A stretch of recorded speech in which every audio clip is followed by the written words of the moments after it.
I was in an abusive relationship, and when I had a protection from abuse on my ex, like a lot of abusers, he started escalating, breaking into my place. The police would not help me, and I couldn't move fast enough to protect myself and my child.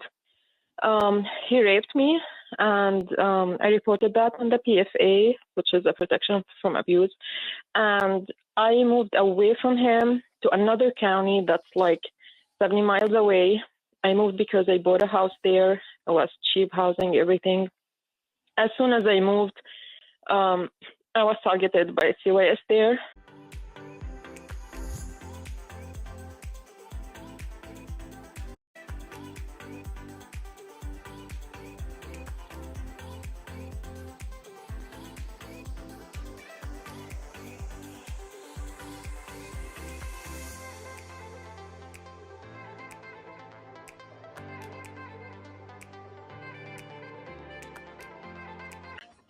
My name is Attorney Vincent. I'm on with my co-host this evening, Mr. Michael Lasalento, or Attorney Michael Lasalento, and this is The Secret, How to Fight CPS and Win.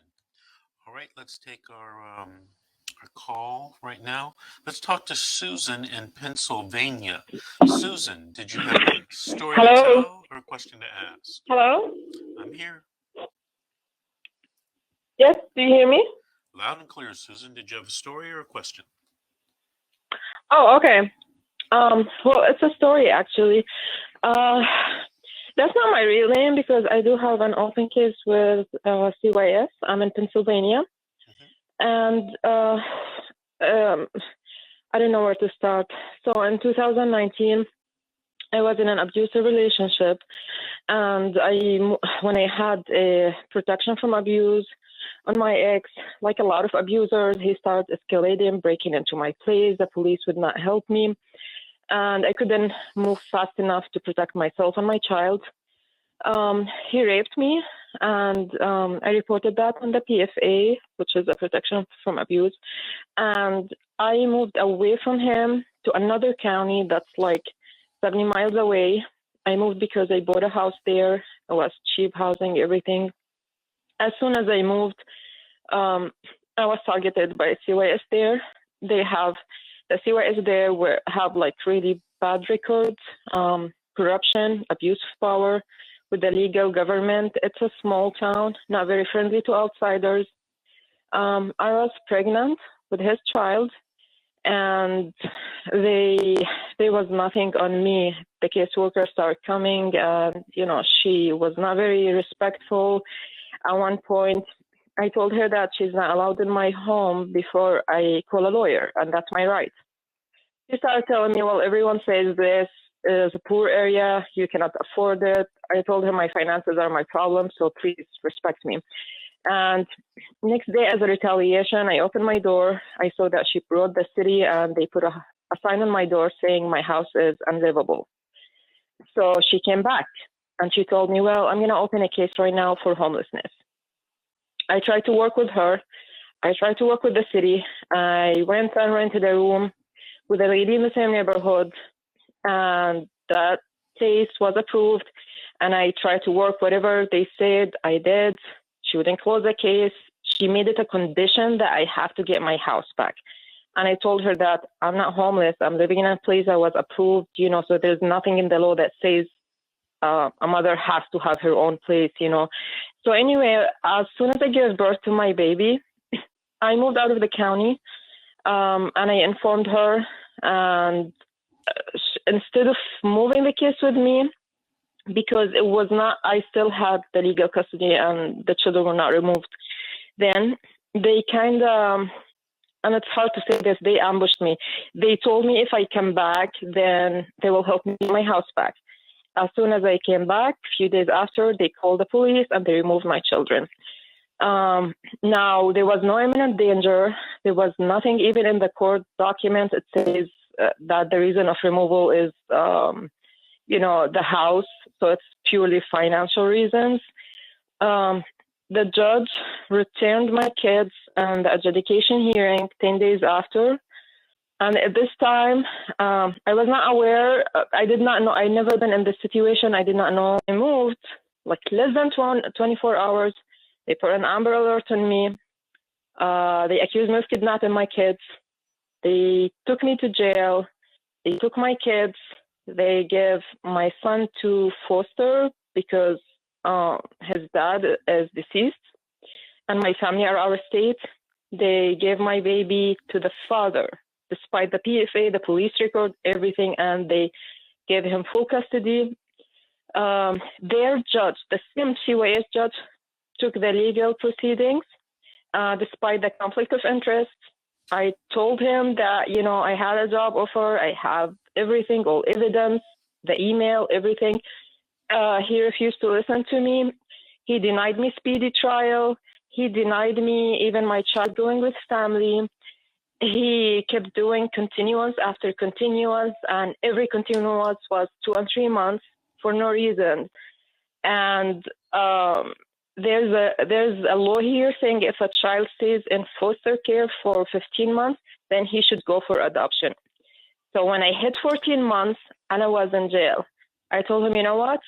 I'm ready to take wherever you give me. I just want to go out and get my child, And I pleaded guilty to the concealment of children. It was a felony. I had clean criminal record. I'm educated, everything right now. I have felonies on me. And even when I was in jail, I was abused and attacked by some guards. It's a very small town. They called me horrible racial slurs. It was horrible. So that was the only option for me. And right now, I'm trying to sue them after I get my child back. I'm going to family court to get my baby back. They did not let me see my child until after 7 months of the removal. And when I saw him, I was on video, he showed abuse. He had cuts and bruises on his face. He was skin and bones. He had twitches like a drug addict. They tried non-FDA approved medications on him, and he kept telling me that he gets medication, and they kept denying it until, I pressured them, because this is my parental rights. And, eventually I came to find out that, there's a medication that they give him. It's not FDA approved. And I raised this issue with my lawyer, and he took it up with them. So they stopped that. Now for my baby, until now, I do not know how she looks like. No one sent me pictures. No one let me see her or do anything. And right now I will have to go through the family court. I'm trying to press charges on the father based, on the sexual assault and everything. I don't know how that's going to go, but right now he's using it against 3 minutes. I'm a flight risk, and he does not want me to be around the child. And he says that, I'm not to be trusted around her. And at the same time, he is abusive and very violent and have bad mental issues. And I'm really scared for her. Okay, Susan, but hold on. Right now, Susan, stop. Yes. Because we're running out of time. This is what I need you to do. All right. Do you have an attorney you're working with? I do, yes. Okay. So this is what I want you to do. I want you to arrange a 3-way call with your attorney, you, and me for sometime on Monday or Tuesday. Can you do that? Yes. Okay, that's what I want you to do. My office number is 888-888-6582. And on Monday after 9 a.m., call my office and ask for Michelle. She's my assistant, and she will set up that 3-way call, okay? Susan, can I ask you a quick question, please? I can't, Susan. 2 minutes. We're running out of time. I apologize. It's a live show. Right. The engineer's telling me we got to wrap up.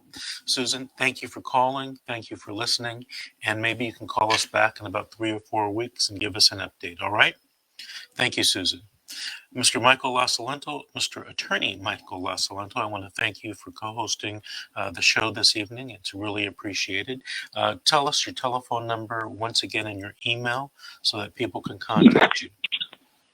Thank you, Mr. Davis. 951 is my telephone number, 273-3455, and the email is mjlacilento@yahoo.com. Thank you, Mr. Davis, for having me. Thank you, Michael. I want to remind the listeners that tomorrow night at 7, we have our Facebook and our YouTube show. It's called Meet the Experts, the CPS Experts.